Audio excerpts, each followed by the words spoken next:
Hey guys, tonight we begin with the remarkable daily life of a group you probably don't think about nearly enough. Cave women.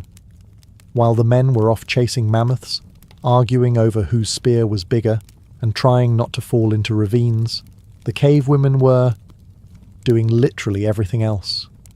Let me know in the comments where you're tuning in from, and what time it is for you. It's always fascinating to see who's joining us from around the world. Now, dim the lights, maybe turn on a fan for that soft background hum, and let's ease into tonight's journey together. You're a cave woman, and it's dawn. Or at least you think it is. You don't own a sundial, let alone a watch. The only thing confirming that morning has arrived is the cold draft in your armpit and the unmistakable feeling of a toddler's foot lodged against your cheek. You open your eyes to complete darkness. That's normal. The fire went out again, and no one else got up to fix it, especially not your mate, who's curled up beside the smouldering ashes. Like a particularly lazy bear in a fur blanket, he didn't even tan himself. You stretch. Something cracks. Might be your back, might be the floor. Either way, it hurts. You've slept on a bed made of dried grass, fur scraps, and whatever small bones your kids snuck into it last night. There is no pillow. There is only a vaguely soft rock that has done permanent things to your neck. The cave is crowded. Beside you, 2 children, 1 snoring adult, and a 3rd child who's already chewing on a stick he definitely found outside. In the distance, someone else's baby is crying. Loudly. Constantly. Like a prehistoric car alarm with attachment issues. You try to sit up without waking anyone. You fail. One of the kids immediately bolts upright and announces in cave toddler gibberish that they're hungry. You reply with a grunt that roughly translates to, "Go lick a root." They don't. Now comes the morning shuffle. You check that no one's wandered off. You make sure the cave entrance isn't blocked by something large and toothy. You look for your woven wrap. It's under the baby, who is now somehow diagonally asleep and weighing more than he did yesterday. There's no such thing as a slow morning. The second your feet touch the dirt, you're responsible for fire, food, warmth, safety, and locating the child who is now naked and sprinting toward the stream. And while all this is happening, your mate rolls over, scratches something deeply personal, and mumbles something heroic about hunting later. Yes, welcome to morning in the Paleolithic. You're not just awake, you're already late for everything. Fire. Humanity's greatest achievement, and your daily burden. If you're a cave woman, you are the firekeeper, whether you like it or not. Because if that flame dies overnight, guess who's expected to bring it back from the ashes like some prehistoric Prometheus with bedhead? Not your mate. He's still asleep, probably dreaming of mammoths he never catches. No, the responsibility falls to you, the woman with one functioning eye open and a stick already in hand. Relighting a fire sounds impressive in theory.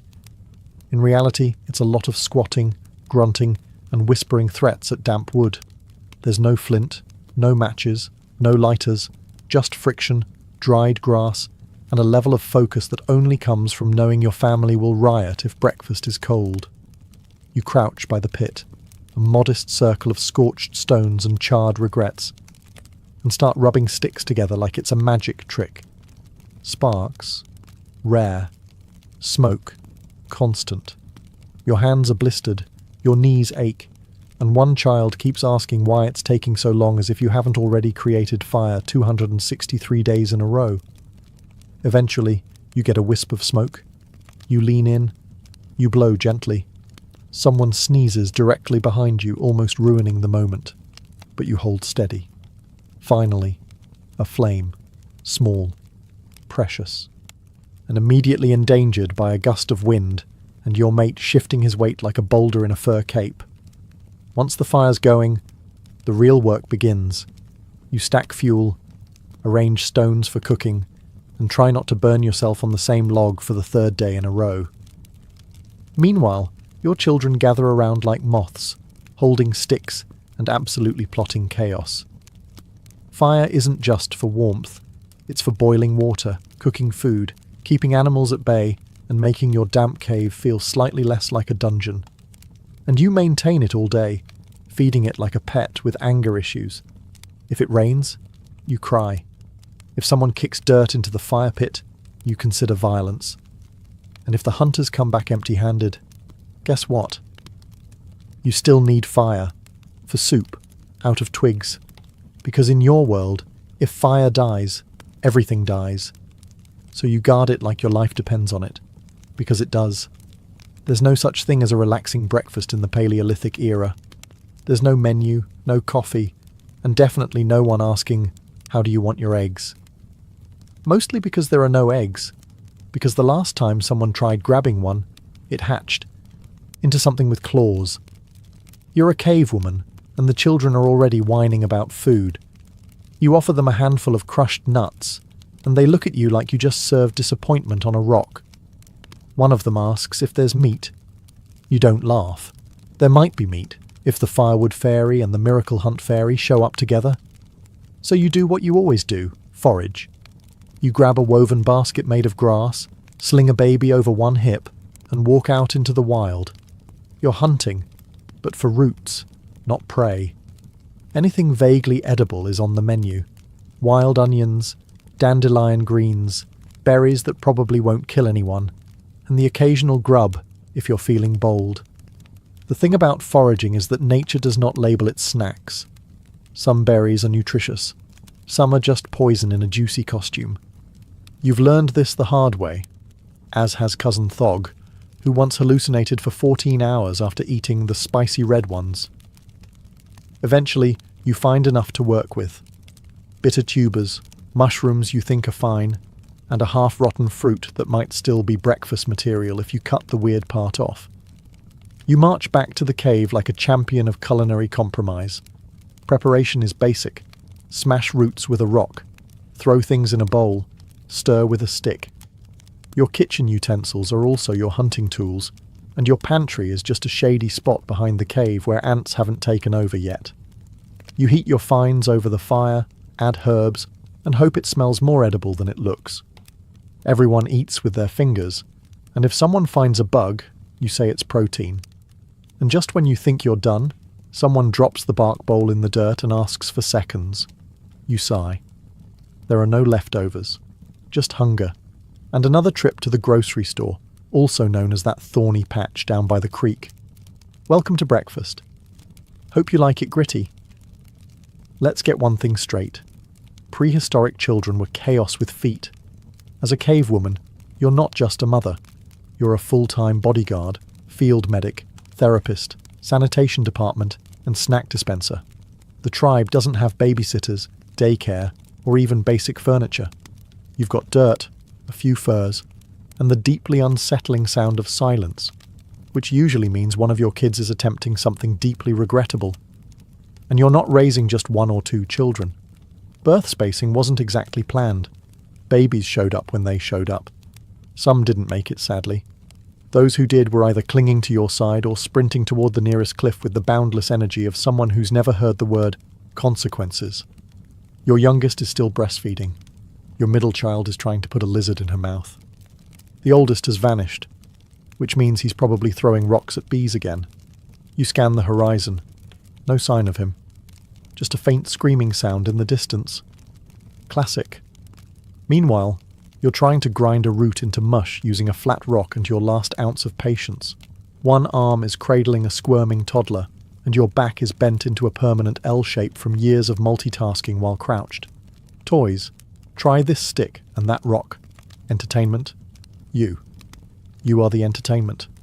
Every facial expression, every noise you make, it's all subject to mimicry, giggles, or emotional breakdowns. And the moment you actually need to focus, say, on not burning dinner, a child will either walk directly into the fire, poop on the food preparation area, or begin loudly asking questions about death. And discipline? Well, you've got two tools, your voice and your eyebrow. And if neither works, you resort to that ancient parental phrase passed down through generations. Put that down, or I swear to the spirits I'll feed you to the wolves. But you love them. Somehow. They're sticky, loud, and biologically yours. And despite the prehistoric chaos, You know they're watching, learning how to survive in a world that tries to kill you daily. And that's your reward. Tiny humans who survive to ruin breakfast another day. Let's clear up a myth. Caves were not pristine sanctuaries of domestic calm. They were muddy, smoky, vaguely damp holes full of fur, children, and suspicious smells. And as a cave woman, you were expected to somehow make all of that livable. There was no broom. You cleaned the floor by sweeping with a bundle of twigs tied together with animal sinew and desperation. Did it work? Not really. The dirt just politely rearranged itself.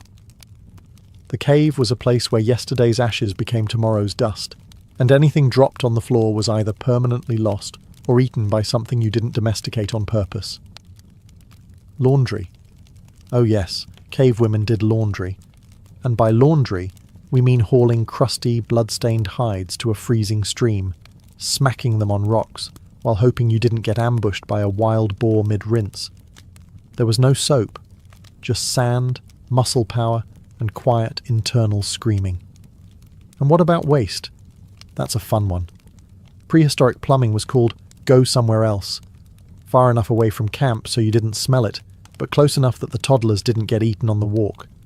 If someone didn't follow this system, you had a stern chat, with gestures, and maybe a stick. Dishes, also known as lick the bark bowl and pass it on. Hygiene was a community affair, and the standard for clean was mostly no visible bugs. Of course, cleaning wasn't just about tidiness, it was about disease prevention. You didn't have germ theory, but you did have instincts and observational wisdom. If your neighbour's hut started smelling weird and everyone inside started falling over, you probably moved your bedding 30 feet in the opposite direction and burned some herbs just in case. The worst part? No one noticed the work unless you didn't do it. Then suddenly it was all, why is the sleeping area full of animal droppings?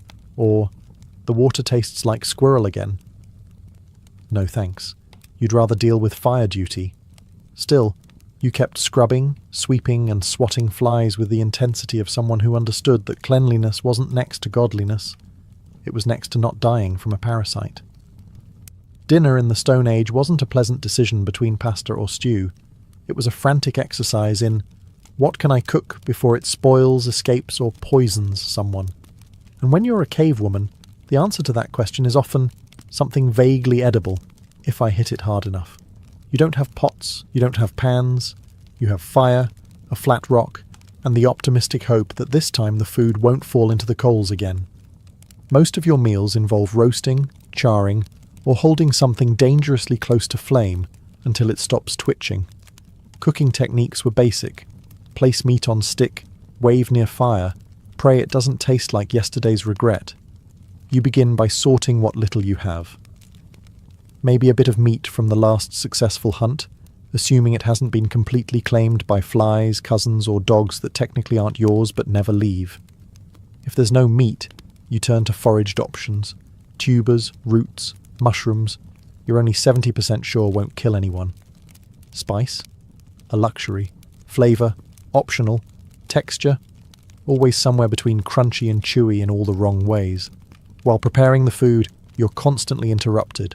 One child insists on helping by poking things with a stick. Another is crying because the mushroom looks like a frog.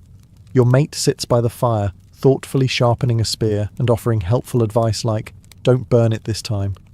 You mash roots with a stone, scrape bark for flavouring, and stuff leaves where leaves probably don't belong. Wrapping meat in large green plants helps it cook evenly, a trick you invented after several meals turned into charcoal sculptures.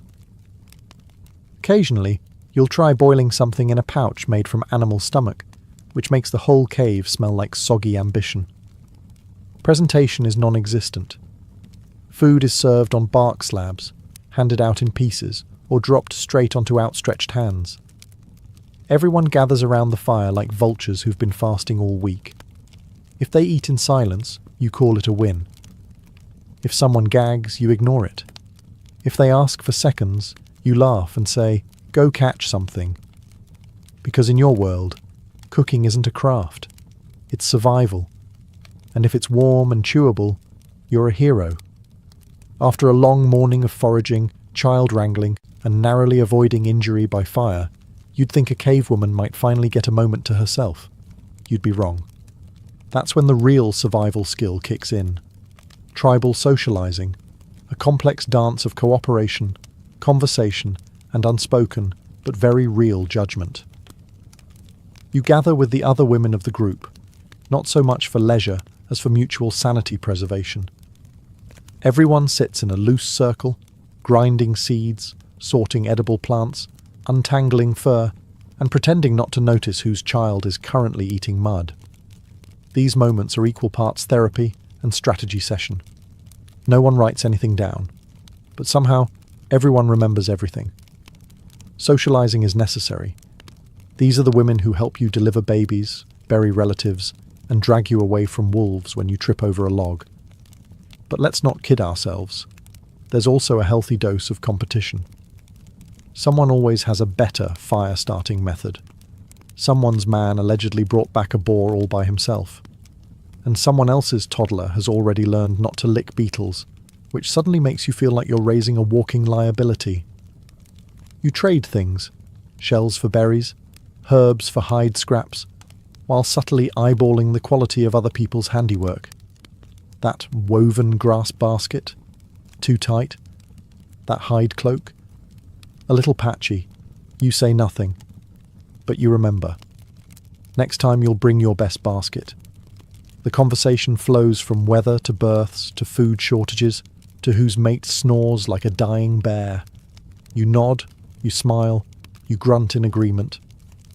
Occasionally someone tells a funny story about a man who got bitten in the rear by a goat, and everyone laughs because it's always good to remember that, for all their bravado, men are not immune to goat-related consequences. There's a hierarchy here, though no one announces it. The elder women command silent respect. The newest mothers receive a mix of support and side-eye. And you? You float somewhere in the middle, observant, competent, tired. Because while you may not rule the tribe, you do remember who let their fire go out last week. And in this world, that's social currency. In the Stone Age, medicine was less about science and more about improvisation, optimism, and a surprising amount of tree bark. If you were a cave woman, congratulations. You were the tribe's unofficial medic, pharmacist, and grief counsellor, all rolled into one and paid in berries. There was no training, no textbooks. Your medical education came from watching what happened when someone rubbed a strange plant on a wound and either got better or got very quiet forever. The knowledge you carried was handed down orally, through trial, error, and a generous helping of, well, Thog used this leaf once and didn't immediately die. You start your day patching up minor injuries. A scraped knee here, a mysterious rash there. Someone's toe is turning a colour that toes should not be. You reach for your pouch of medicinal herbs, a fragrant collection of crushed leaves, dried mushrooms, and at least one questionable root that makes people see things if you mix it too strong. Bleeding, spider bite, sudden loss of the will to gather nuts. You have a poultice for that. It might smell like despair, but it works. Sometimes. The tribe respects your remedies, mostly because the alternative is doing nothing and hoping the spirits take the afternoon off. Your tools include a sharpened bone, some string made of animal gut, and a rock you've convinced yourself is lucky. Stitches are done with your fingers and stubbornness. Disinfectant? That's just hot water and an angry look. Anesthesia? You have a handful of fermented berries and a long stick to bite. You also handle childbirth, a harrowing process that involves squatting, yelling, and praying the baby doesn't arrive breech during a thunderstorm. If everything goes well, you're praised as a miracle worker. If it doesn't, well, someone always blames the moon. And through it all, you carry yourself with the calm confidence of a woman who's seen worse and probably still has the scar. You're not just surviving, you're healing people with zero equipment and a 50% success rate. In the modern world, you'd be underqualified. But here, in your smoky, muddy, flea-bitten corner of history, you're a legend. Just don't run out of bark. Let's talk about fashion. Or more accurately, a desperate attempt not to freeze to death in style. As a cave woman, your wardrobe isn't so much curated as it is cobbled together from whatever recently died nearby. There's no closet, no mirror, and definitely no one asking you if your furs are ethically sourced. Your typical outfit is made from animal hide that you or someone very exhausted, skinned, scraped, and dried in the sun while fighting off flies the size of walnuts. Once soft enough not to slice open your armpits, it's sewn together with bone needles and sinew. No zippers, no buttons, just rawhide ties and the occasional safety knot that somehow ends up in the middle of your back where you can't reach it. The end result? You're covered mostly, and warmish. The fur itches, the leather creaks, and there's always a mystery stain that no one wants to identify. But it keeps the wind out and the judgmental glares of elder women to a minimum. That's good enough. Footwear is optional, because making shoes is a pain. If you have them, they're made from scraps of hide tied to your feet with cord that will snap the moment you step in something inconvenient, like mud or a hedgehog. Socks? No such thing. You just get cold toes and a deeper sense of humility. Accessories do exist. Necklaces made of bones, shells, or shiny rocks. Not for style, mind you. These things have meaning. That piece of amber? Found it during a vision quest. That bear tooth? Taken from a very dead bear that someone else killed, but you did most of the screaming. You wear it with pride and mild exaggeration. Hairstyles? Mostly practical. You braid it, wrap it, or chop it off with a sharp rock because your child decided your head was a good handhold. Sometimes you add a feather, just to feel fancy. Occasionally you spot someone with charcoal around their eyes or red ochre on their cheeks and think, wow, she really tried today. So yes, fashion exists in the cave woman world. It's functional, funky, and 100% biodegradable. And you? You're absolutely rocking the murdered an animal in the dark look. Ah, love in the Paleolithic era. It's not candle-lit dinners or long walks on the beach. It's more like grunting at each other across the fire and hoping no one else claims them first. As a cave woman, your romantic prospects are limited. The gene pool is shallow, and most of the men are either your cousin or a cousin-adjacent mystery. Courtship starts subtly. He brings you a particularly fat worm. You pretend to be impressed. He tosses pebbles near you during a gathering. You ignore him, but don't move away. The message is clear. I see you. I have stones. Let's talk. Eventually he approaches. Not with words. No one wastes good language on romance. But with a gift. Maybe it's a piece of meat. Maybe a shiny rock. If he's really trying, it's both. You accept it with a nod. You're now unofficially a couple. The entire process takes about 3 minutes, and no one looks anyone in the eye the whole time. Love is practical. He hunts. You gather. He brags about his last boar kill. You point out you've kept 3 children alive on boiled roots and stress alone. Mutual respect is earned in grunts, firewood, and how well you both pretend not to notice each other's flatulence by the hearth. Affection is shown in low-effort gestures, sharing the dry side of the fur blanket, not stepping on your weaving mat, occasionally helping with water hauling without being asked. You once caught him scaring a predator away from your sleeping spot and felt something that might have been butterflies, or maybe it was just undercooked tuber. Jealousy exists, of course. There's always someone trying to flex by carrying a larger stick or doing one-armed lifts with a deer carcass. But if someone flirts too hard, you settle it with side eyes and extremely public sarcasm. If that fails, a discreetly thrown rock often does the trick. There's no poetry, no flowers, and no written love notes, mostly because writing hasn't been invented yet. But there's loyalty, shared warmth, and an unspoken bond forged through mud, mammoths, and mutual exhaustion. It's not glamorous, but it's real. And occasionally, he even lets you have the last bite of something cooked. Now that's romance. You wake up hoping today will be peaceful. Maybe just some light foraging, a few sibling squabbles, and no surprise injuries. But no. Today the wolves are back. Or the bears. Or if you're really lucky, the neighbour clan from across the ridge, the ones who always accidentally set fire to your berry patch and claim they thought it was theirs. As a cave woman, you're not just a homemaker. You're also part-time security detail. You don't get a spear, of course. That's reserved for the men who only remember to use it after something bites someone. No, your weapons are more subtle. A pointed stick, a hefty rock, and the dead-eyed stare of someone who's been interrupted while boiling roots. Wild animals don't care if you're busy. Leopards don't reschedule. Hyenas don't knock. They just show up, teeth bared, usually when your hands are full of something squishy. You hear the snarls, grab the nearest child, and start shouting. Not because shouting helps, but because yelling is the only tool evolution has left you at this point. Sometimes you scare them off. Sometimes they grab a piece of your food stash and vanish into the brush like furry little bandits. And sometimes you just chuck a rock and hope it hits something important. That's called strategy. Then there are the neighbours. They don't attack with claws. They attack with glares, passive aggression, and accidental hunting incursions. Maybe they're eyeing your cave.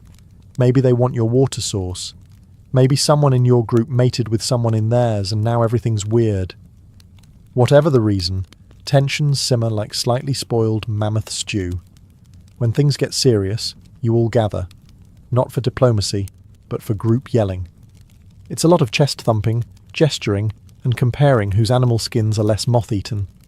Occasionally someone throws a stick, occasionally someone bleeds, and then everyone walks away feeling both victorious and vaguely confused.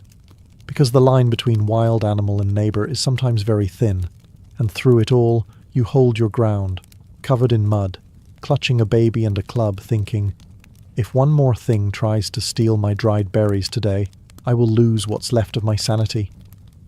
That's survival. That's vigilance. That's Tuesday. In a world where everything wants to kill you, from the weather to wild animals to the suspicious mushroom you thought was safe, it's only natural to start making deals with unseen forces.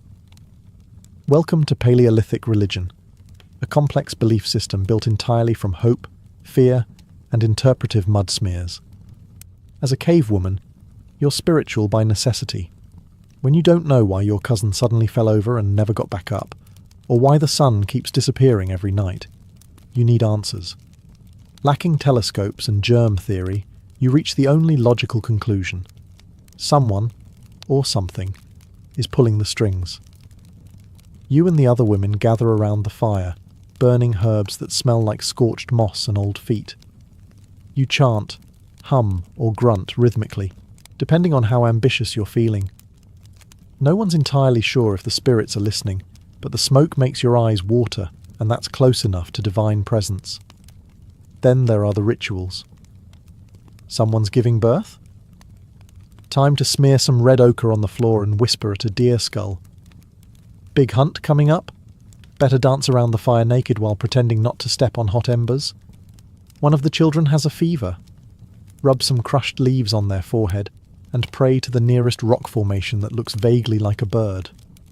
These rituals aren't for show. They're serious business. Because in a world without medicine or meteorology, superstition is your closest thing to a user manual. And then there are the rock paintings, the original social media, but with fewer likes and more buffalo. You mix crushed minerals with spit, smear it on your fingers, and start documenting your life. A handprint here, a mammoth there, a group of stick figures running from a bear. It's abstract expressionism, survival edition. Sometimes you wonder who the paintings are for. The spirits, future generations, bored children with extra mud. Doesn't matter. You paint because you must, because every mark is a message. I was here. I fought. I fed my children. I saw things that made me believe.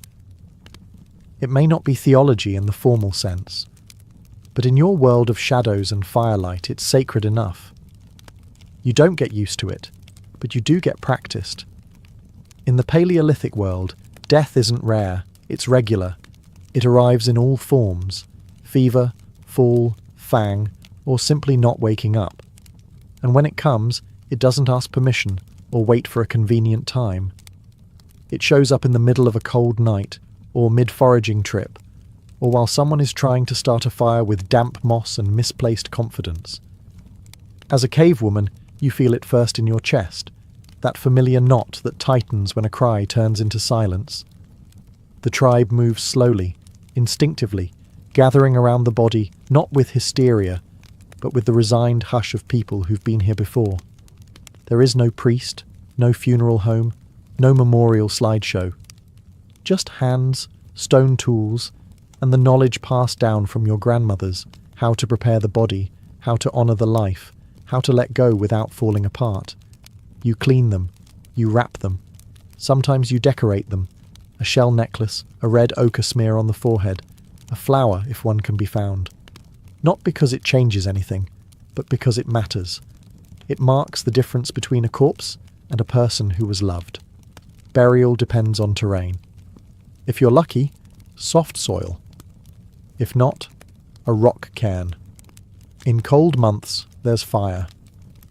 A small one, just enough to crackle and hiss while people speak in low tones or not at all. The children fidget. The elders stare into the flames like they're trying to remember the exact shape of the departed's laugh. Grief doesn't have a schedule. It lingers. It whispers in quiet moments. It steals your appetite and replaces it with memories. That time they brought you a weird fruit, or tripped over a root and blamed the wind. And yet, life pushes forward. You gather roots, you fix cloaks, you scold children. Because the mammoths don't care if you're mourning, and neither does the rain. But in the stillness of night, by the flicker of firelight, you whisper their name once more, just to be sure the spirits heard you. And maybe, just maybe, someone else does too. When the sun goes down and the fires crackle to life, something magical happens in the cave. Bellies are full, enough. Children are finally sitting still, mostly, and the night stretches long and dark and full of mystery. This is when it begins, the ancient art of storytelling, born not from luxury, but from necessity. Because if people are too busy listening to a tale, they're not thinking about how cold, hungry, or dangerously mortal they are. As a cave woman, you've earned your seat near the fire, maybe not the centre. That's for the elders who've survived more winters than anyone expected, but close enough to chime in when someone forgets the bit with the snake and the thunderstorm.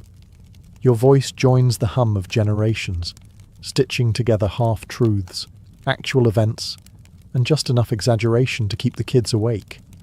You speak of hunts that nearly went wrong but didn't, of the woman who outran a bear, barefoot and 9 months pregnant, of the great river spirit who turns into a bird to warn the village of floods. Stories are education wrapped in entertainment, survival lessons in disguise. Want children to stop wandering off? Tell them about the cave ghost who steals loud toddlers. Want men to stop wasting arrows? Remind them of the idiot who missed a mammoth and got peed on by an elk. The younger ones listen wide-eyed, their faces flickering in the firelight. This is their school, their history class, their bedtime routine. No books, no paper, just memory and rhythm and your ability to act out a charging boar with one working knee. Sometimes stories become myths. A roaring fire, a strange dream, a shadow on the cave wall. Suddenly someone's a god, or a hero, or the reason the stars move.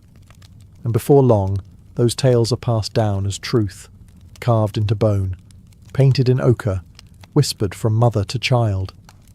Because you don't just survive, you remember.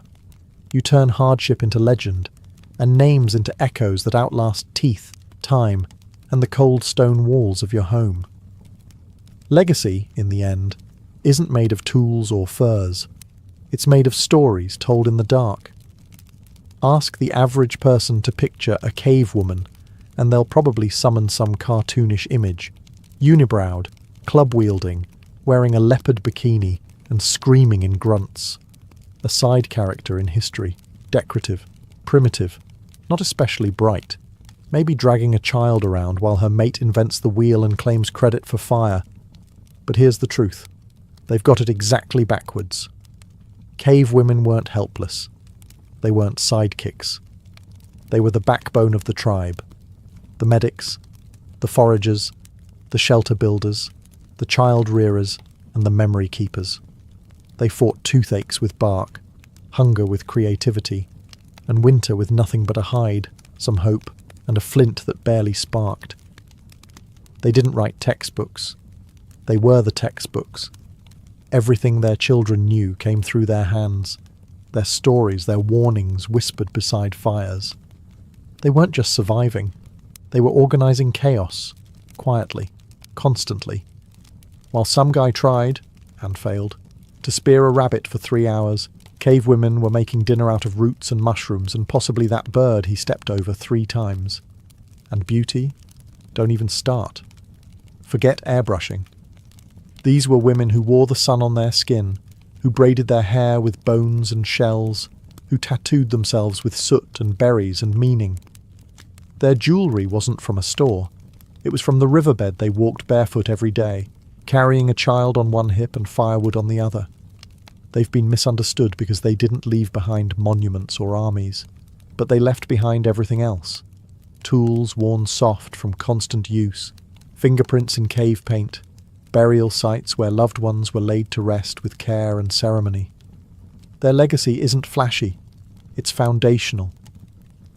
And here's the kicker. They did it all while bleeding once a month, dodging predators, avoiding spoiled meat, and occasionally giving birth next to a smouldering pile of mammoth dung. There was no applause, no reward, just another day, another fire, another rock to scrub. So the next time someone talks about primitive people, remember who tanned the hide, carried the fire, and told the first bedtime story while sharpening a stick. It wasn't some bearded hero. It was her. Long before the roar of cannons or the flash of muskets, in a world where the hunt was both necessity and spectacle, a curious relationship emerged between a human and a bird with murderous grace.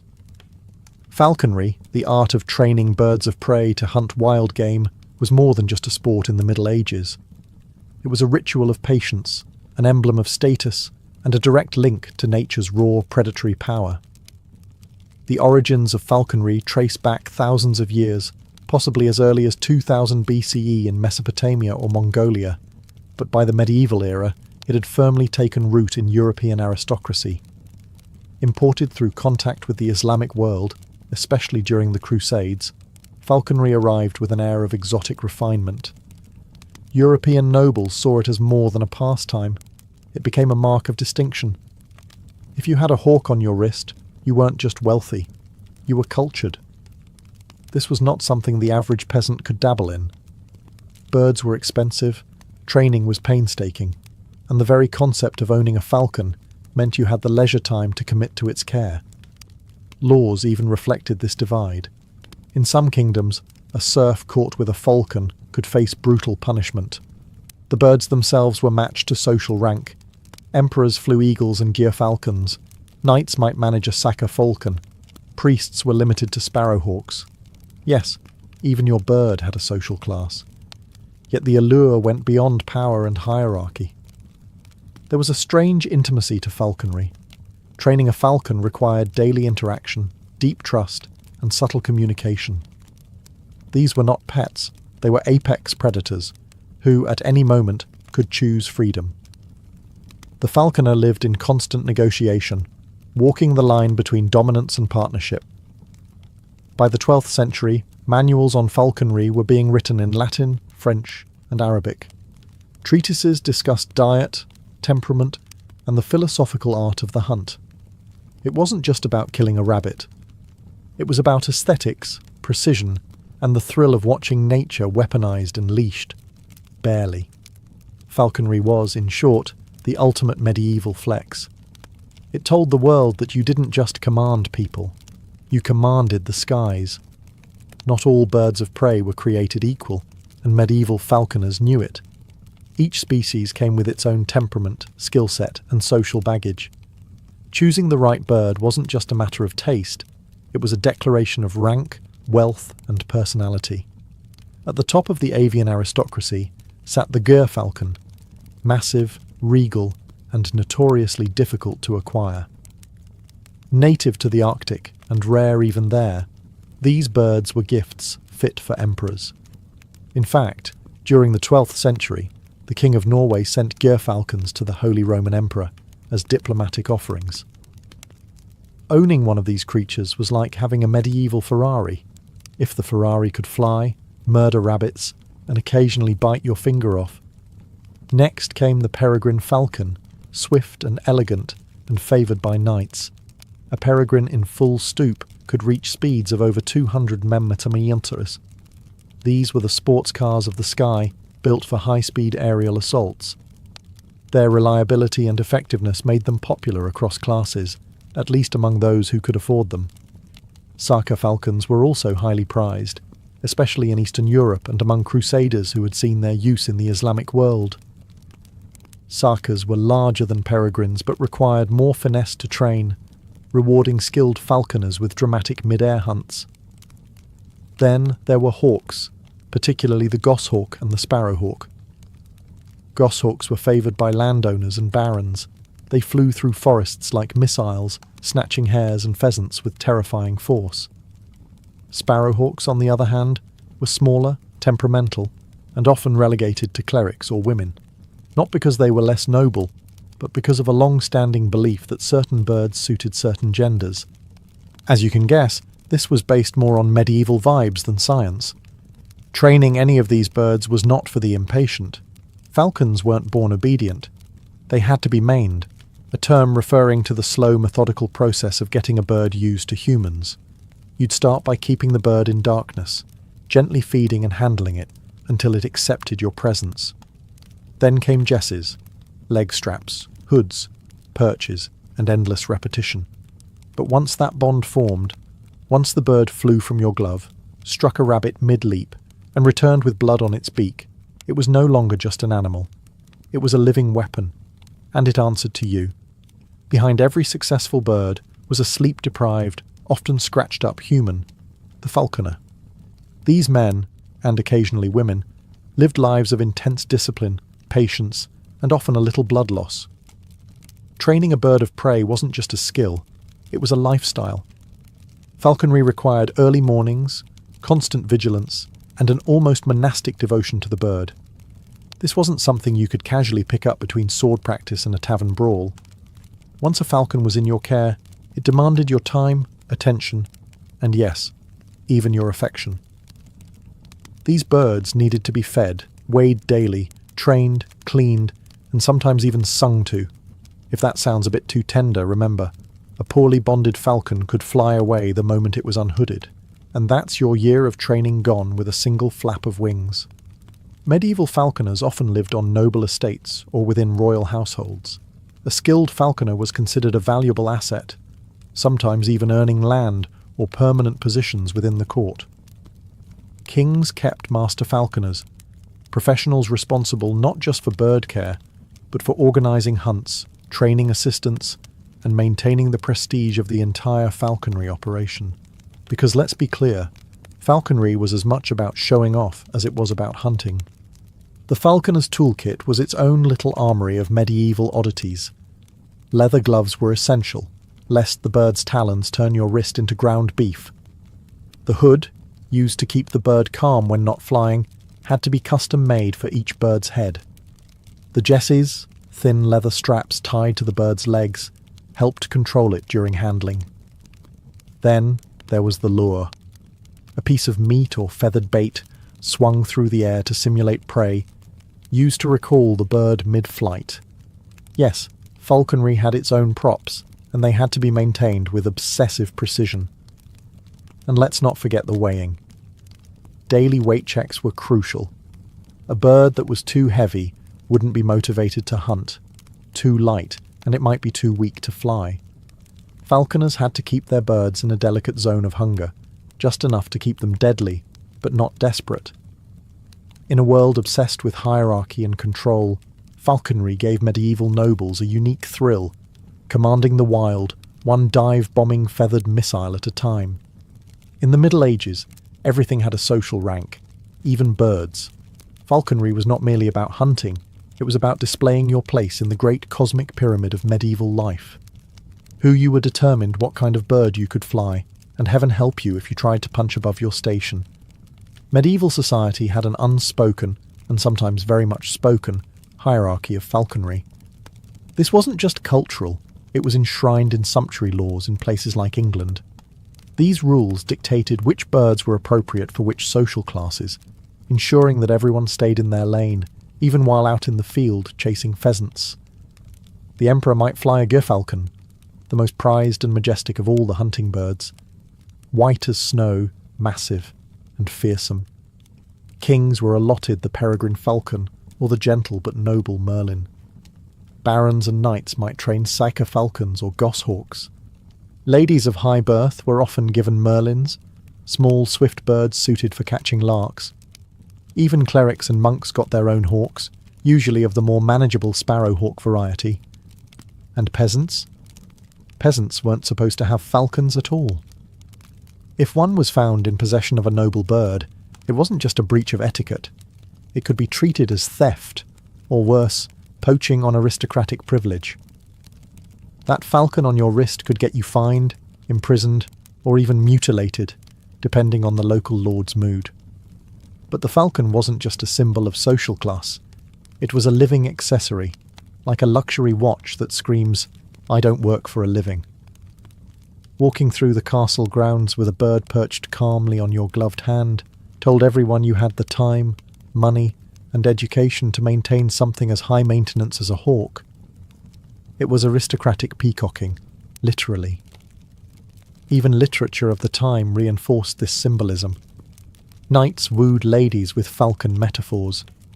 Falcons stood for nobility, loyalty, and control over wildness. If you could tame a falcon, surely you could also tame your own passions, or more importantly, control a kingdom. In this way, falconry was never just about birds.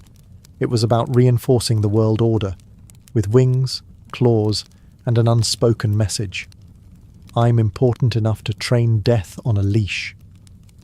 When medieval nobles took their falcons out to hunt, they weren't just gathering dinner, they were putting on a show. Falconry was equal parts sport, spectacle, and pageantry, with every detail designed to impress. This wasn't some solitary stroll through the woods. It was a full-blown social event, complete with trumpets, entourages, and embroidered gloves. Imagine the scene. A bright morning, banners fluttering, noblemen on horseback with velvet hoods covering their falcons. Ladies in elaborate gowns watch from under canopies as the hunt begins. Dogs bark, beaters flush out rabbits or partridges, and the falconer lifts the hood from his bird. In a blur of feathers and fury, the falcon takes flight, soaring high before plunging like a living arrow toward its prey. Everyone holds their breath. The impact is swift and brutal. A rabbit writhes under talons. A bird tumbles mid-air.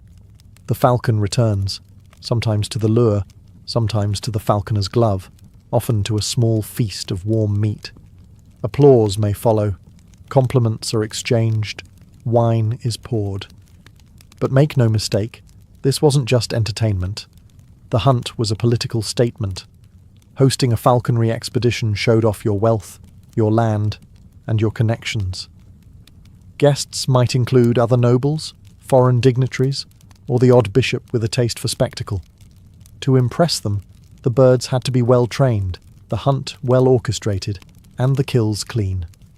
A clumsy falcon reflected poorly on its owner. Heaven forbid your bird missed. And of course, everything had to be documented.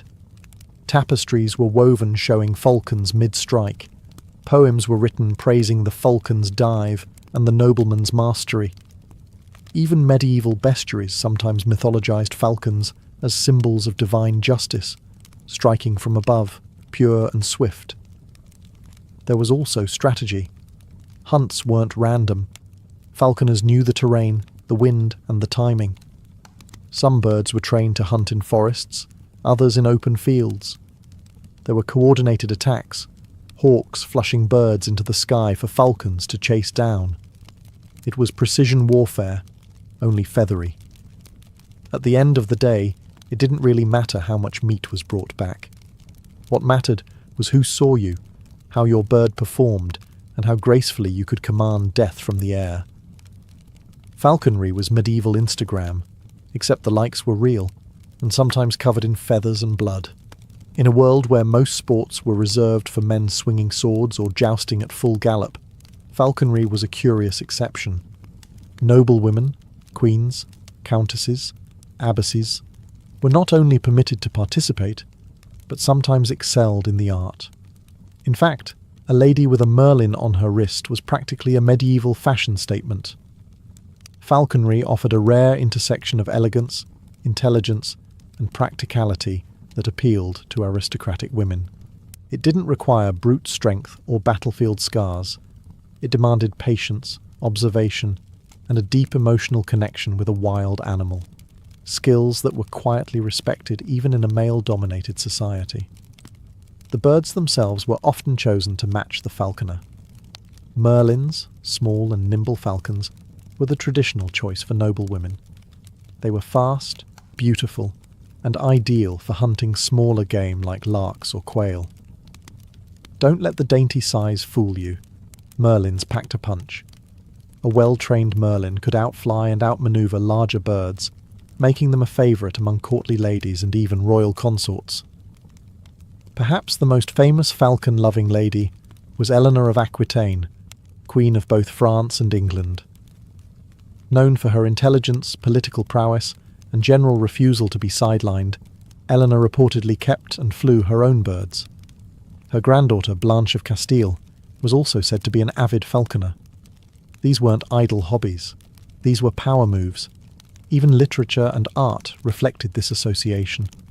Courtly romances often portrayed falconry as a shared pastime between lovers, with the bird symbolising loyalty, devotion, or, more cheekily, tamed wildness. A lady gifting a man a falcon was practically medieval for, "I like you, but I'm also in control." In many cases, falconry gave women a chance to engage in public life, riding out on hunts, conversing with men of rank, and displaying their own expertise. A woman who could handle a falcon was not to be underestimated. She had skill, composure, and an animal trained to kill on command. You didn't mess with that. Of course, not all women had access. This was still a privilege of class. Peasant women might scare birds off the crops, but they weren't strapping hoods onto merlins. Still, within the upper crust, falconry gave women a rare space to shine, and even steal the spotlight. Behind the glamour of hunting parties and embroidered gloves lay a world of gritty, painstaking technique. Falconry wasn't just a noble pastime. It was a kind of medieval science, built on close observation, relentless trial and error, and a surprisingly sophisticated understanding of avian behaviour. Falconers were among the few in medieval society who truly studied animals. They didn't have formal degrees, but they had field-tested knowledge that bordered on the encyclopedic. They could read a bird's mood from the twitch of a tail feather, detect illness by the glint in its eye, and calculate the wind's direction just by licking a finger and watching the grass. Training a falcon began with manning, a slow and deliberate process that could take weeks or months. First, the bird was tethered in a darkened room to reduce visual stimulation. The falconer would sit nearby for hours on end, speaking softly, feeding the bird by hand, and gradually acclimating it to human presence. This wasn't a dominance game, it was about building trust. Push too hard, and the bird might become skittish or aggressive. Go too soft, and it would never obey. Once the bird accepted the falconer, it was introduced to equipment: the hood to keep it calm, the jesses for control, and the perch to simulate natural roosting. The falconer would carefully weigh the bird each day, because, unlike your average medieval knight, the falcon worked best when slightly hungry. Too full, and it wouldn't chase prey. Too lean, and it might collapse mid-flight. Then came flight training. The bird was encouraged to leap short distances for food, gradually increasing the range. Eventually, it would be flown on a crayons, a long, thin cord, allowing it to soar while remaining tethered. The final step was free flight, where the falconer held their breath and hoped the bird would return. Surprisingly, medieval falconers even understood rudimentary dietary science. They knew which meats kept the bird light but strong, usually fresh-killed dove or rabbit, and they recognized that spoiled meat could sicken or kill a raptor within hours. Some even kept detailed feeding logs, on parchment, of course. In a world that often fumbled with basic hygiene, falconers were quietly practicing an empirical, data-driven craft, one heartbeat, one feather, and one dive at a time. Spend 5 minutes around a medieval falconer, and you'd think you'd wandered into a secret guild of sky-worshipping codebreakers.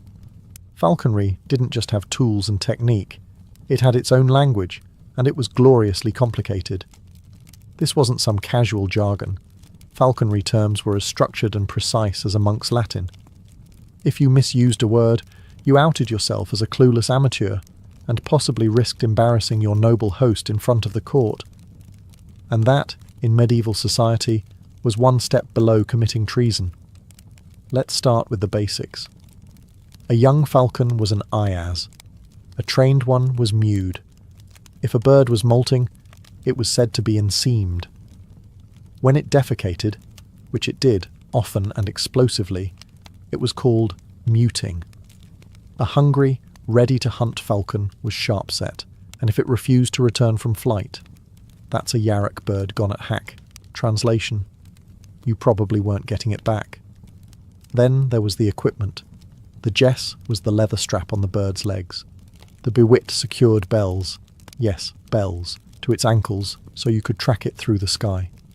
The creance was the long training line. The lure was swung through the air to recall the bird, and a well-made one was practically a work of art. Feathers, leather, meat, and sometimes ribbon, all stitched into a deadly little puppet.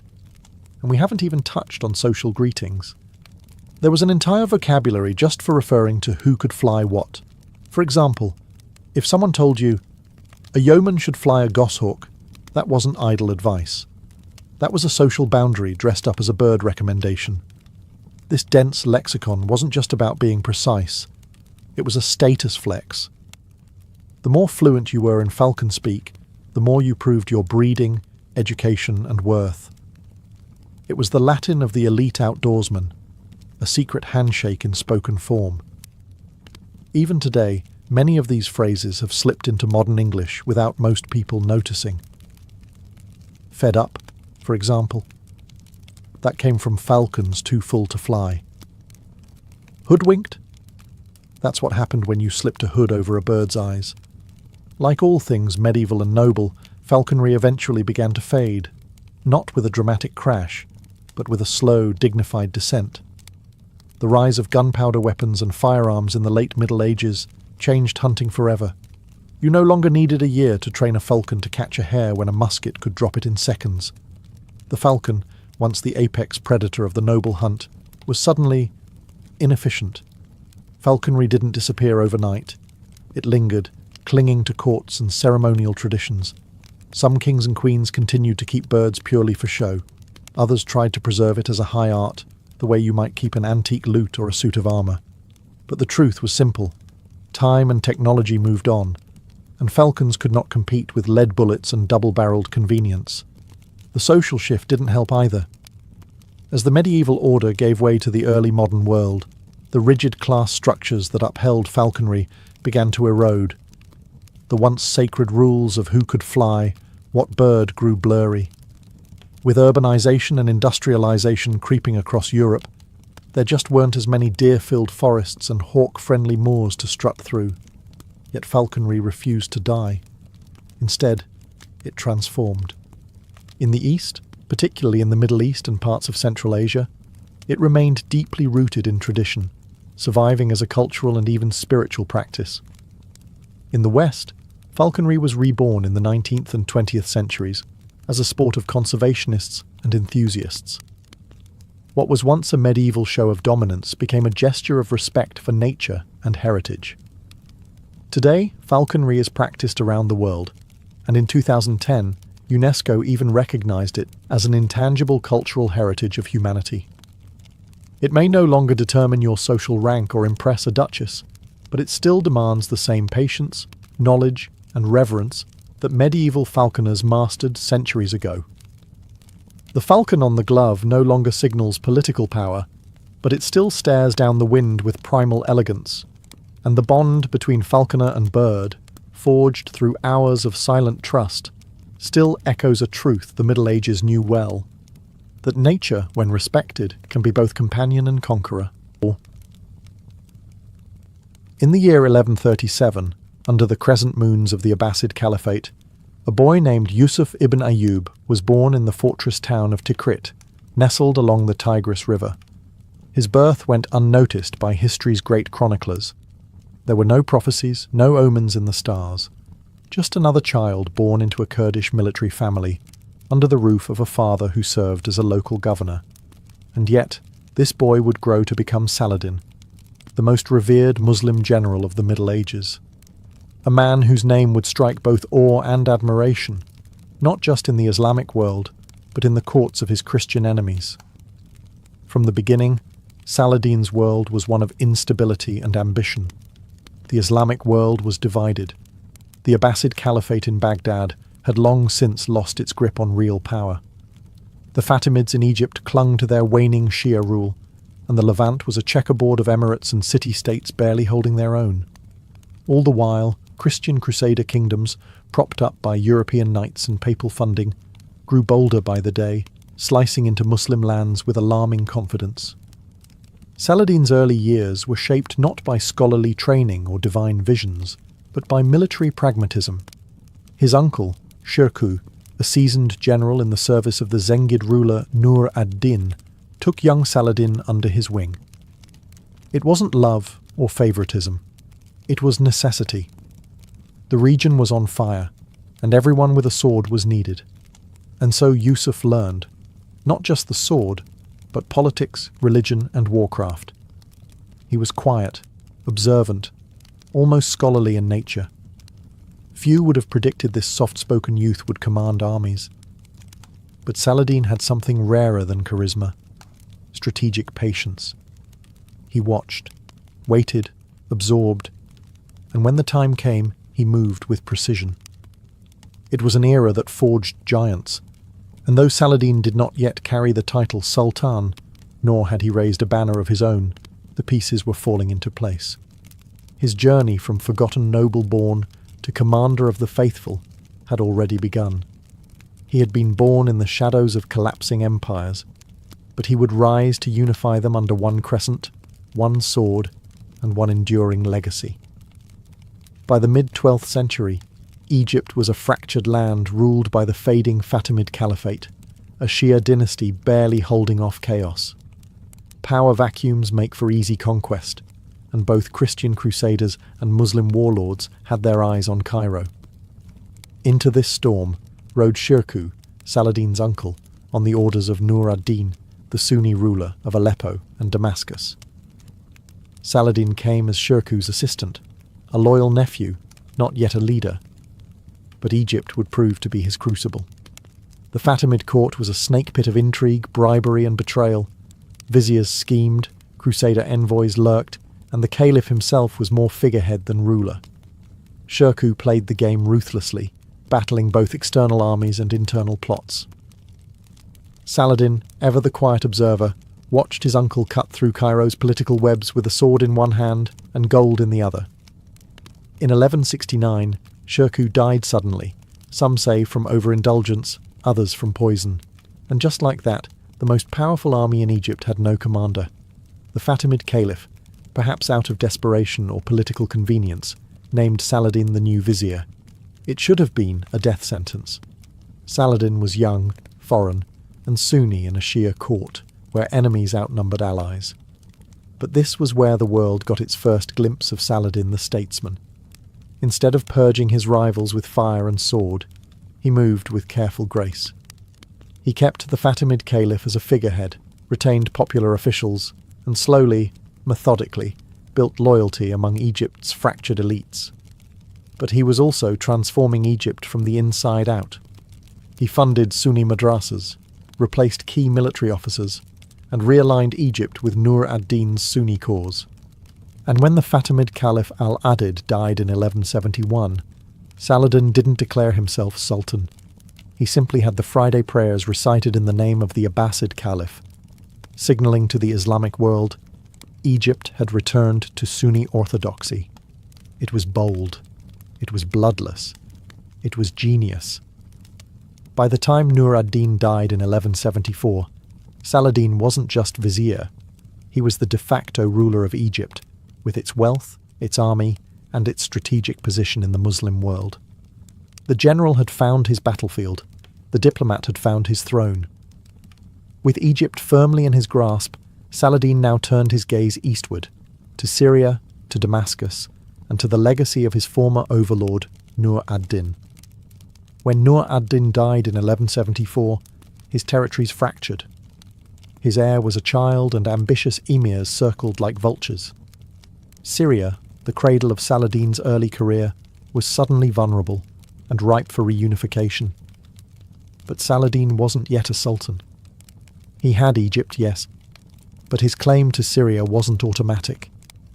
There were rivals, holdouts, and former allies who now saw him as a usurper. He had to tread carefully, diplomatic enough not to appear power-hungry, but forceful enough to seize opportunity when it appeared. In typical Saladin fashion, he moved with calculated restraint. First, he marched into Damascus, not with a conquering army, but as a protector of Nur ad-Din's son. The people welcomed him. He paid debts, lowered taxes, and emphasized continuity over conquest. His takeover felt more like a homecoming than an invasion. Other cities were not so agreeable. Aleppo resisted, and so did various splinter rulers loyal to the idea of a divided Syria. Saladin fought battles, negotiated truces, and offered mercy where most men would have delivered vengeance. It wasn't just about blood, it was about legitimacy. He needed the people to want him to rule. Between 1174 and 1183, Saladin played a brilliant game of military chess. He secured Homs, Hama, and even confronted the powerful assassins, yes, the real ones, the Hashashin, who tried to murder him twice. He survived both attempts and eventually made peace with their enigmatic leader at Alamut. Even his enemies recognized that Saladin had become too formidable to destroy and too righteous to dismiss. By the time he claimed Aleppo in 1183, Saladin was no longer just a military leader. He was the unifier of Muslim lands from the Nile to the Euphrates. His authority was not inherited, but earned, through diplomacy, endurance, and above all, a patient commitment to restoring Islamic unity against the looming threat of the Crusader states. He now had the lands, the men, and the religious mandate. The jihad against the Latin kingdom of Jerusalem was no longer a theory. It was a plan, and the man leading it wore no crown, but the entire Muslim world knew his name. By the early 1180s, Saladin was no longer just a regional power. He was becoming a symbol. To Muslims across the fractured Middle East, he was a unifier.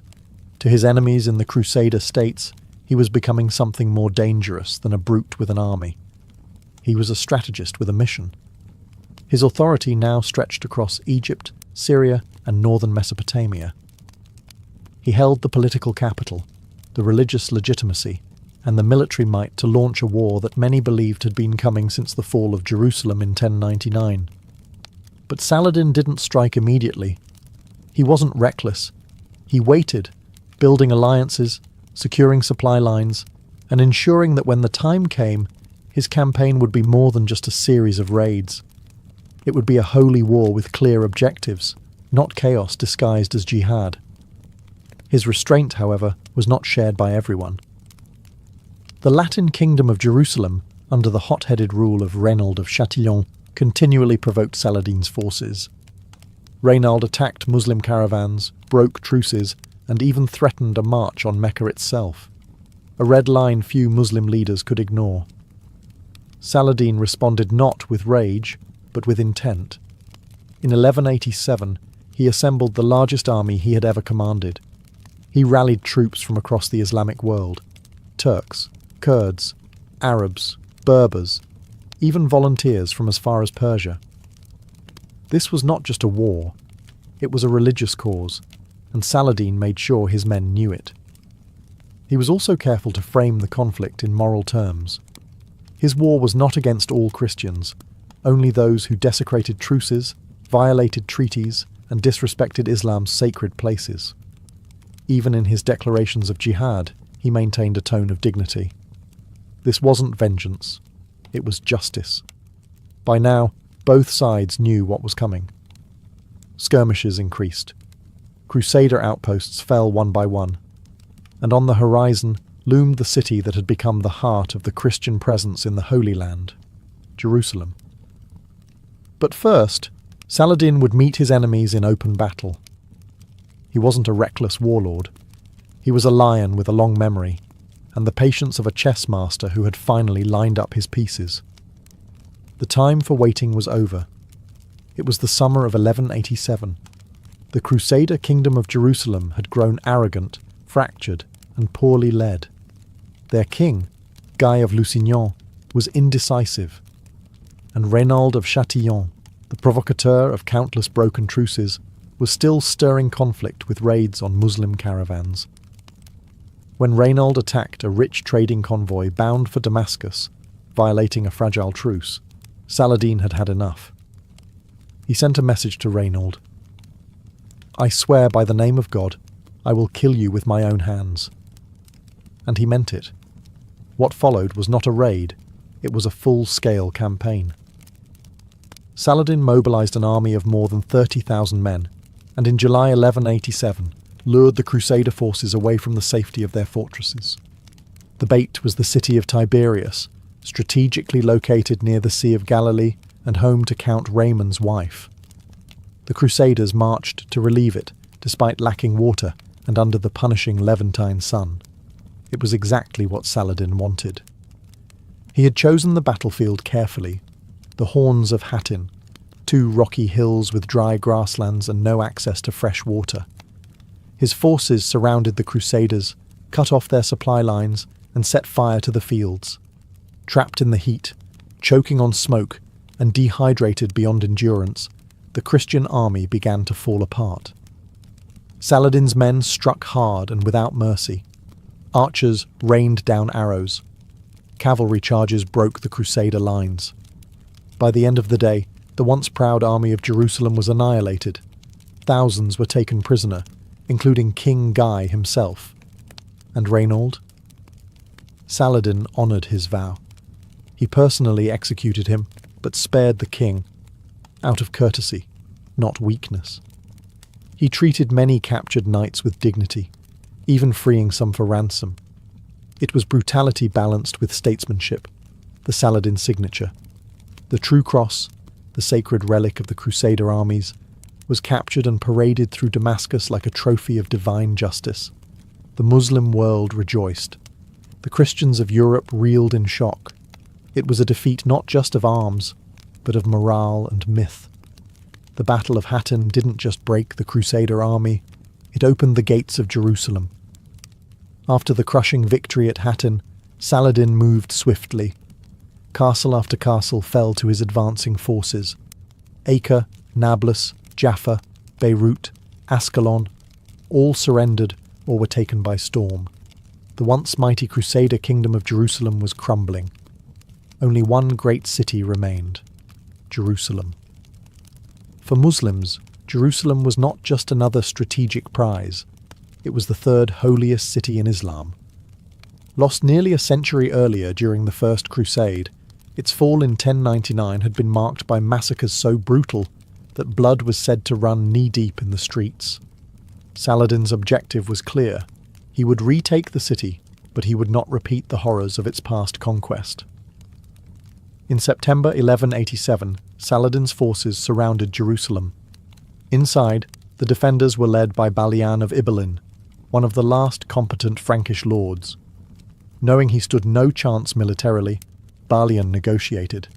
He begged Saladin to show mercy to the city's inhabitants, and Saladin agreed, but with conditions. Instead of a bloodbath, he offered safe passage in exchange for ransom.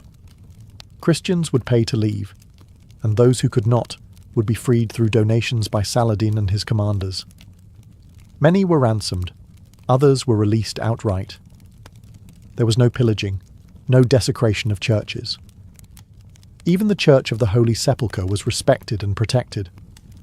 On October 2nd, 1187, Jerusalem was returned to Muslim rule, exactly 88 years after the Crusaders had seized it. Saladin entered the city not as a butcher, but as a liberator. He went first to Al-Aqsa Mosque, purified it, and ordered the restoration of Islamic holy sites. The golden dome of the rock shone once again as a symbol of Muslim sovereignty, not only political, but spiritual.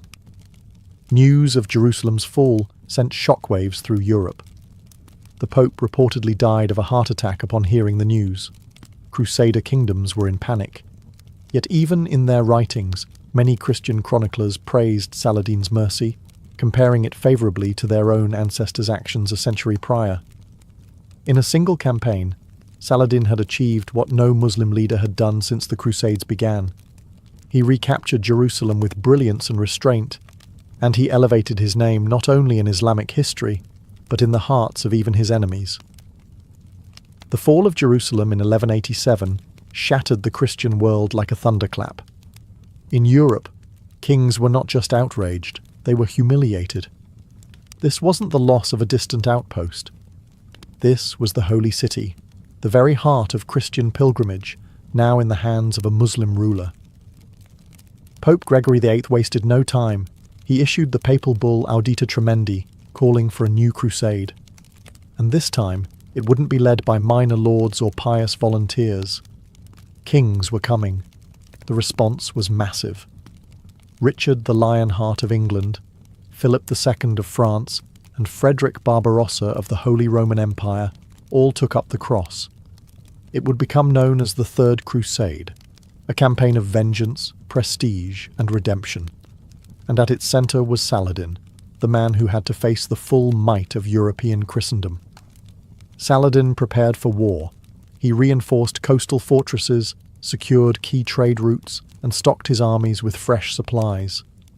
He knew what was coming, and he knew these were no ordinary knights. These were rulers with vast treasuries, elite soldiers, and seasoned generals. In 1190, Barbarossa drowned en route in Anatolia, his army dissolving without their leader. But Richard and Philip pressed on, landing in the Levant and capturing Acre in 1191 after a brutal siege. Saladin had tried to relieve the city, but was forced to withdraw when disease and attrition wore down his army. The recapture of Acre was a blow, but Saladin didn't crumble. He continued to harass Crusader forces with hit-and-run tactics, avoiding open battle while bleeding them dry. Still, the Crusaders pushed forward. At the Battle of Arsuf, Richard scored a tactical victory, and Saladin witnessed firsthand the English king's formidable prowess. Yet despite the back and forth, neither side could truly land a final blow. Jerusalem remained under Saladin's control, but Richard lacked the numbers and political will to storm it. The two titans eventually came to terms. In 1192, the Treaty of Jaffa was signed. Jerusalem would remain in Muslim hands, but Christian pilgrims would be granted safe access to the holy sites. It wasn't a total victory for either side, but it was peace, forged between two warriors who had come to respect one another deeply. Saladin had held his ground, not just with the sword, but with diplomacy and dignity. By the end of the Third Crusade, Saladin was not just a military commander. He had become a legend, admired by friend and foe alike. Even in an age marked by religious fanaticism and brutal war, Saladin stood out for his extraordinary sense of honour, restraint, and chivalry. Western chroniclers, often loath to praise their enemies, couldn't help but admire him. Stories spread of Saladin sending doctors and cold water to Richard the Lionheart during his illness. When Richard's horse was killed in battle, Saladin is said to have sent him 2 new ones, saying a king should never fight on foot. Whether embellished or not, these tales fed into a powerful myth that Saladin was a warrior who fought hard but fairly, and one who respected his enemies, even as he defeated them. But Saladin's generosity didn't stop at kings. After battles, he frequently spared prisoners who could not pay ransom. He protected Christian holy sites in Jerusalem, allowing priests and pilgrims to continue their worship even under Muslim rule. While many leaders throughout history demanded loyalty through fear, Saladin inspired it through character. This wasn't weakness, it was calculated strength. His mercy gave him political capital, helping win over cities and tribes without having to spill blood. And for many Muslims, his conduct wasn't just politically wise, it was Islamic virtue in action. He embodied the principles of justice, humility and mercy as defined in the Quran, presenting an image of jihad not as blind destruction, but as noble struggle in the service of faith and order. At the same time, Saladin lived modestly. Despite ruling over vast lands and immense wealth, he was known for sleeping on mats, eating simple food and wearing plain clothes. When he died, he left behind no personal fortune, no castles filled with gold, no overflowing treasuries. His possessions could barely cover the cost of his own burial. This humility, paired with military brilliance, transformed him into a symbol. To Muslims, he was the ideal mujahid. To Christians, the worthy adversary. To history, a rare figure who managed to combine power and principle, politics and piety, war and wisdom. Saladin wasn't just a conqueror. He was a man who elevated how conquest itself was remembered. By 1193, the dust of war had settled. Jerusalem remained under Muslim control, and peace, however fragile, held across the Holy Land. The Crusaders had failed to reclaim their sacred city, but they had secured access to it. Saladin, weary but dignified, returned to Damascus. His warhorse aged, his body thin, and his soul stretched by years of battle, diplomacy, and the burdens of leadership. But even legends must fall silent. In March of that year, Saladin fell ill with a fever. He was 55. No violent end met him. No final charge. No assassin's blade. Just a slow, quiet unravelling in a small Damascus chamber. The man who had once commanded empires now lay in a simple room, surrounded not by jewels or slaves, but by family, scribes, and physicians. When he died, it was discovered that he had almost nothing to his name. Despite ruling over the wealthiest territories in the Islamic world, Saladin had given away nearly everything to charity, his soldiers, the poor, and scholars. His funeral had to be paid for by borrowing money. In an age of greed and ostentation, this was almost inconceivable. His body was buried near the Umayyad Mosque in Damascus, where his modest tomb still stands today. Humble, quiet, unguarded. Visitors have included kings, presidents, and even Kaiser Wilhelm II, who was so moved by the legacy of Saladin that he offered to fund a new tomb in marble. The locals declined. The simplicity was the point. Saladin's death left a vacuum. His sons lacked his vision, and his empire fragmented quickly. But his reputation endured, not through dynastic continuity, but through narrative. He was remembered in Europe not with hatred, but with reverence. Dante placed him in the first circle of hell, not with murderers or tyrants, but among virtuous pagans. In the West, he was seen as a paradox, the Muslim warrior who fought Christians, but lived more like a Christian ideal than many Knights of the Cross. In the Muslim world, Saladin became a template of righteous leadership, one still evoked today by politicians, preachers, and poets. His life wasn't just a rise to power. It was a blueprint for how to wield power with purpose. Saladin's sword was sheathed in 1193, but his name never was. In medieval Europe, the church set the rhythm of life, from birth and marriage to death and even fun. One of the strictest times in this cycle was Lent, a 40-day season of fasting and penance leading up to Easter.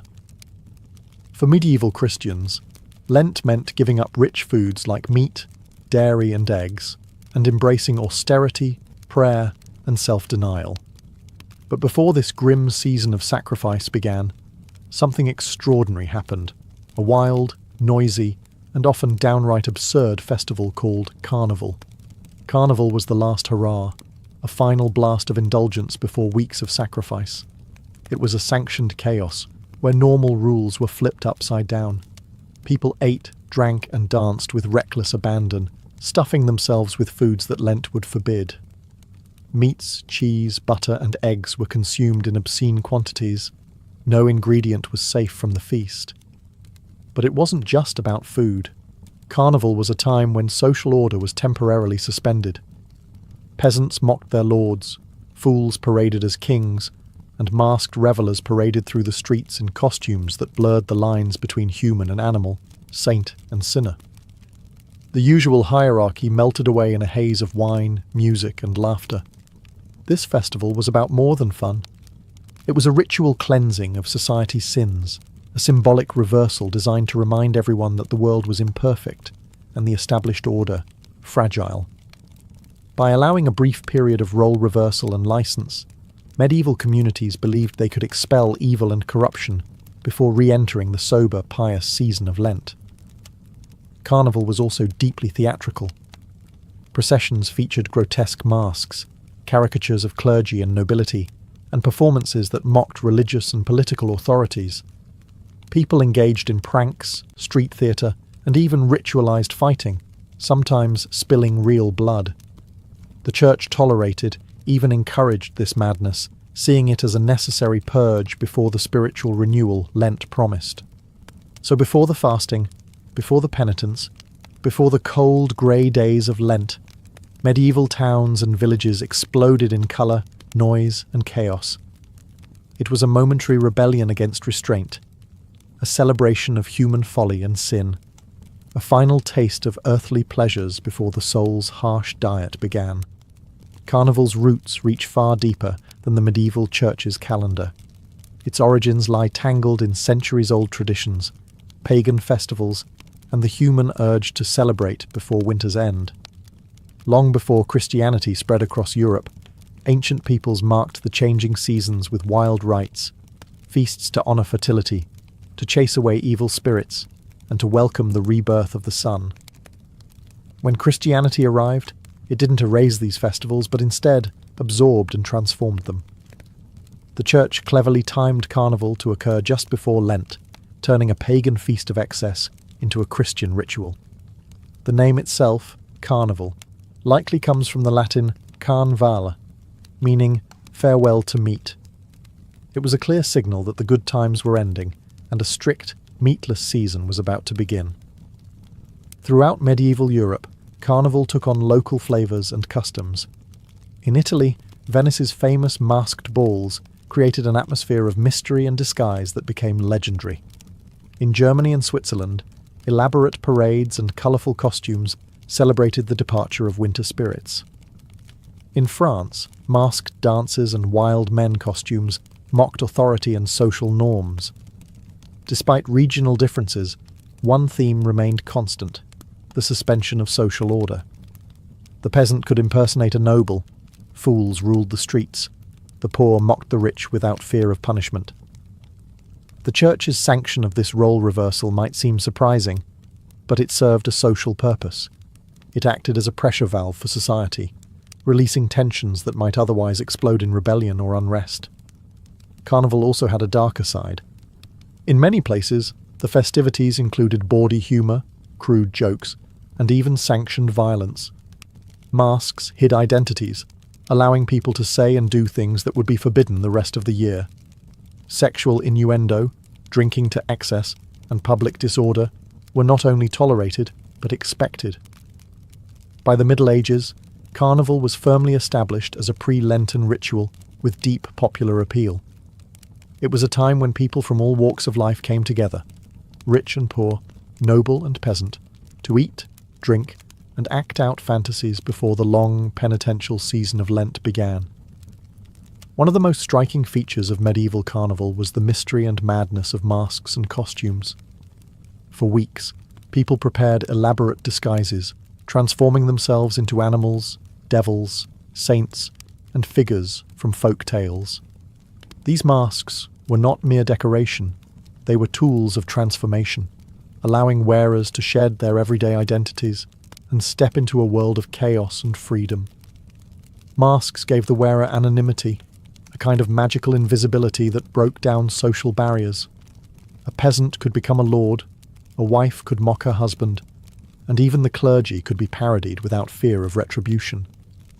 This reversal of roles was at the heart of Carnival's power. The usual hierarchy, the rigid chain of feudal society, was temporarily broken. Costumes ranged from the grotesque to the whimsical. People donned robes stitched with bells, wore oversized animal heads, or painted their faces with bright, unnatural colours. In some towns, wild men paraded the streets, men dressed in leaves, animal skins, and feathers, embodying the untamed forces of nature. These figures were a living reminder of the wildness lurking beneath civilization's surface. Carnival was a performance as much as a party. Processions wound through town squares with dancers, musicians, and actors playing out scenes of reversal and mockery. Sometimes the festivities included feasts of fools, where minor clerics or peasants were crowned king for a day and given license to ridicule their superiors openly. This theatricality was not just for entertainment, it was deeply symbolic. The masks and role reversals allowed medieval people to confront their fears, frustrations, and desires in a socially acceptable way. By mocking authority and embracing folly, they reminded themselves of the fragile nature of power and order. Yet the Church had a complicated relationship with these celebrations. While it officially endorsed Carnival as a prelude to Lent, it was also wary of the excesses.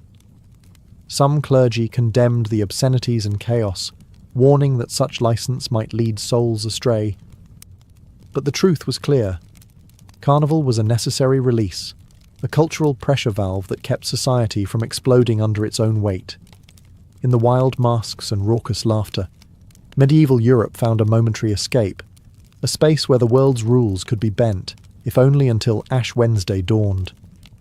Carnival was most famously a time to indulge in food and drink with abandon, a final, lavish feast before the austere discipline of Lent. For 40 days, Christians were expected to give up rich foods like meat, dairy, eggs, and butter. But during Carnival, these forbidden delights were piled high on tables, and the people ate until they could eat no more. This wasn't just about gluttony, it was ritual. Medieval cooks and bakers crafted special dishes to celebrate the occasion. Pies stuffed with meat and eggs, rich cakes and spiced wines flowed freely. In some regions, communities organised grand banquets in town squares, inviting the poor and rich alike to share in the abundance. One of the most iconic carnival treats was the king cake, a sweet pastry containing a hidden figurine or bean. Whoever found it was crowned the temporary king or queen of the festivities, a playful nod to the role reversals that defined the season. This tradition survives in many places today, from New Orleans to parts of Europe.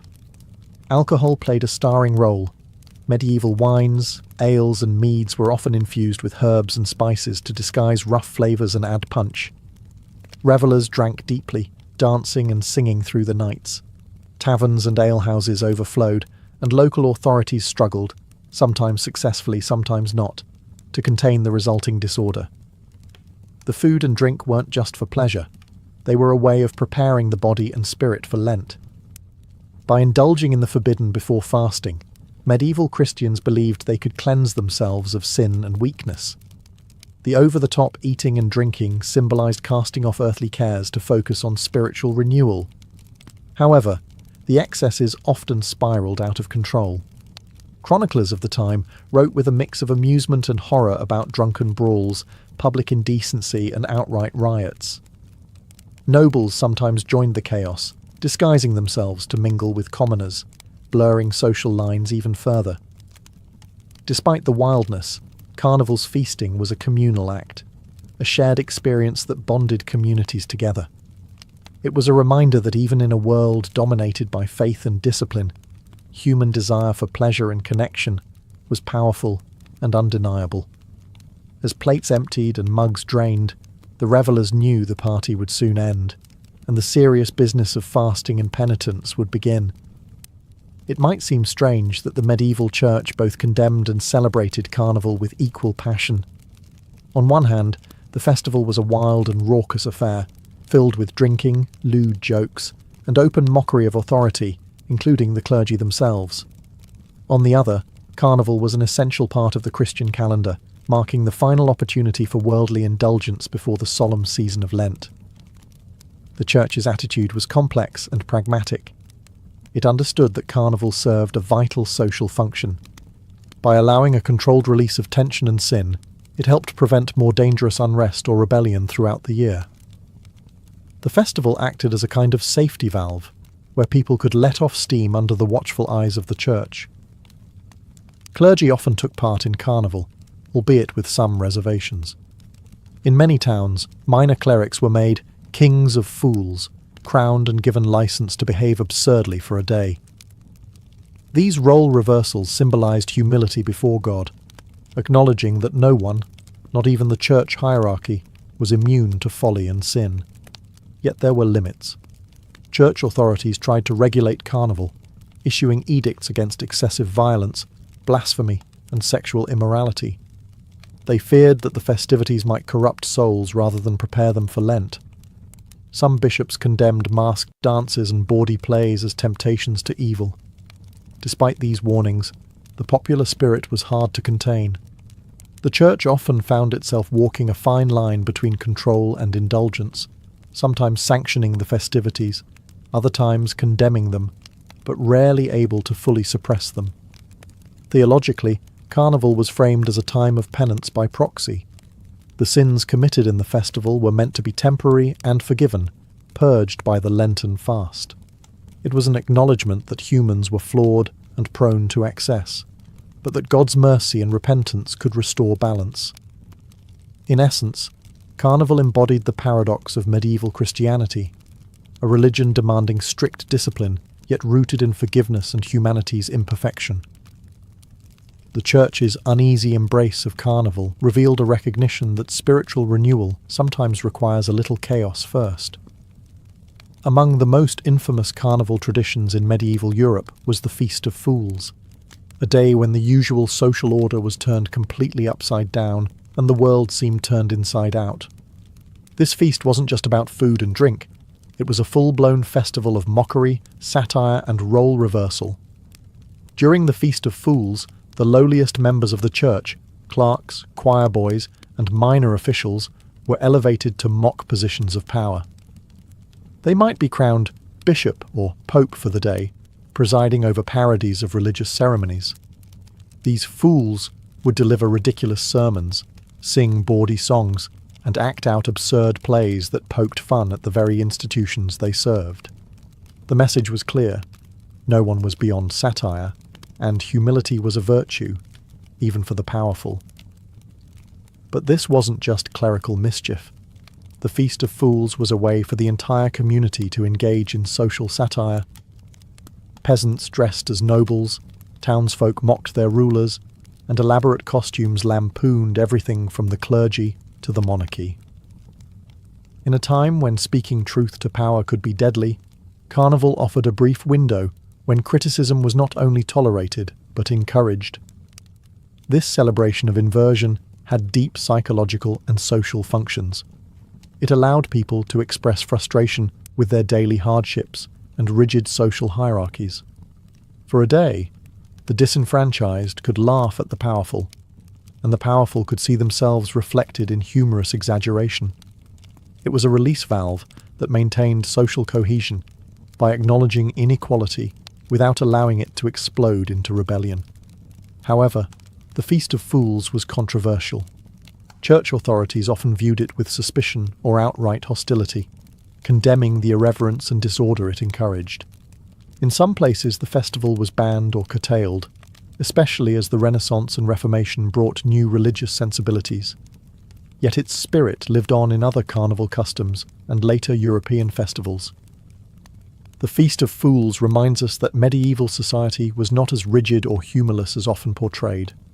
Even in the darkest times, people found ways to laugh at themselves and their rulers, a tradition that survives in modern satire and political comedy. Carnival was as much a sensory explosion as it was a social upheaval. The streets, town squares, and marketplaces of medieval Europe came alive with music, dance, and spectacle, turning ordinary places into stages for wild celebration. Musicians played a crucial role in Carnival's atmosphere. Drummers, fiddlers, flutists, and pipers performed everywhere, from churchyards to taverns, inviting everyone to join the revelry. Their tunes ranged from raucous jigs and reels to bawdy ballads that teased and titillated listeners. The music was infectious, driving crowds to dance in large circles or impromptu pairs. Dance itself was a form of communal release and rebellion. Medieval carnival dances could be exuberant or downright chaotic. Some were highly choreographed, with participants donning elaborate costumes, moving in patterns that mimicked the turning of the seasons or the inversion of social order. Others were free-for-alls, with people stomping, spinning, and laughing in a frenzy of joy and abandon. Parades were another centerpiece of carnival. Floats decorated with grotesque figures, mythical beasts, and caricatures of local dignitaries rolled through the streets. These floats were often pulled by oxen or horses, and accompanied by jesters and acrobats who performed tricks and told jokes. The spectacle was as much political commentary as entertainment, highlighting the absurdities of authority and celebrating the community's shared identity. In towns like Venice, Carnival's music and dance reached legendary heights. Masked balls and public performances blurred the lines between classes, genders, and even realities. Participants could reinvent themselves entirely. Nobles danced with servants, men disguised as women flirted with strangers, and the city's canals echoed with laughter and song late into the night. But Carnival's music and dance also had a deeper, almost spiritual meaning. They symbolized renewal and transformation, the shedding of old grievances, and the promise of new beginnings, as the harsh winter gave way to spring and Lent to Easter. Despite occasional complaints from moralists about the licentiousness of the celebrations, music and dance remained central to Carnival's enduring appeal. They were the heartbeat of a festival that celebrated life's contradictions, order and chaos, piety and pleasure, restraint and release. While Carnival was a time of laughter, music, and revelry, it was also a season when violence and chaos often erupted in the streets. The anonymity provided by masks and costumes gave people the freedom to act out their darkest impulses, without fear of retribution. What started as playful mischief sometimes spiraled into brutal confrontations. Medieval chroniclers often describe scenes of drunken brawls, riots, and public disorder during Carnival. Crowds packed into narrow streets, fueled by wine and boundless energy, could easily turn on one another, or on the unfortunate targets of their frustrations. Street fights over stolen food, insults, or damaged costumes were common. Sometimes these clashes escalated into larger conflicts, involving whole neighborhoods or rival guilds. The role reversals that defined Carnival could also provoke dangerous challenges to authority. Mock kings and queens might command acts of defiance against nobles or clergy. Peasants dressing as lords flaunted power they rarely held. Although these acts were generally tolerated during the festival, they occasionally sparked genuine resentment and reprisals once the masks came off. Authorities struggled to maintain control during Carnival. Town guards and watchmen were often overwhelmed by the sheer numbers of revelers. Some cities instituted strict regulations, limiting the hours of festivities or forbidding certain costumes and weapons. However, enforcement was spotty at best, and officials often turned a blind eye, recognizing that suppressing Carnival outright might incite worse unrest. Carnival's mixture of joy and danger made it a unique social pressure valve. It allowed people to release pent-up frustrations in a controlled environment, preventing these grievances from boiling over into full-scale rebellion. Yet the line between controlled chaos and outright disorder was always thin. The masks and disguises that gave Carnival its mystique also made it impossible to hold individuals accountable for their actions. This anonymity both protected and emboldened revelers, creating a space where the usual rules did not apply. In this way, Carnival reflected the contradictions of medieval society itself.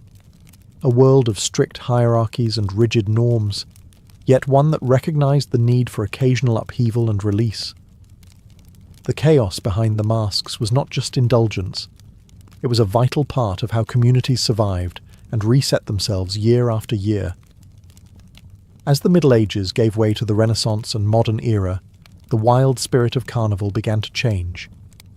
The Reformation and Counter-Reformation brought stricter religious controls, and authorities, both secular and ecclesiastical, started cracking down on the excesses of the festival. What was once a chaotic release before Lent became more regulated, more sanitized, and sometimes even banned outright. Yet carnival refused to disappear. Instead, it evolved, adapting to new cultural and religious realities. In places like Venice, the tradition of masked balls and elaborate processions continued, becoming symbols of aristocratic prestige rather than communal revolt. In rural areas, folk customs persisted, preserving the role reversals, feasts, and jesting in simpler local forms. Even today, echoes of medieval carnival survive around the world. The colourful parades of Mardi Gras in New Orleans, the masked festivities of Venice, and the raucous street parties of Brazil's carnival all trace their roots back to this medieval tradition. The idea of a pre-Lenten celebration, an explosion of colour, noise and freedom before the solemn fast, remains alive and well. Carnival's legacy also lives on in the arts and literature. From the satirical plays of the Renaissance to modern political cartoons, the spirit of mocking authority and embracing folly continues to inspire. The masks, the music, and the idea that society's rules can be bent or broken for a time remind us of our shared humanity and the need for release. Importantly, Carnival teaches us about the balance between order and chaos, how societies manage tension, express dissatisfaction, and renew themselves through ritualized rebellion. In the Middle Ages, Carnival was more than a party. It was a social safety valve, a celebration of life's contradictions, and a momentary glimpse into a world turned upside down. So next time you see a masked ball, a wild parade, or hear the call of "Let the good times roll," remember that you're witnessing a tradition shaped by centuries of human need for both restraint and release. A legacy born from the masked revelers who dared to mock kings, dance with fools, and drink themselves senseless before the fasting began.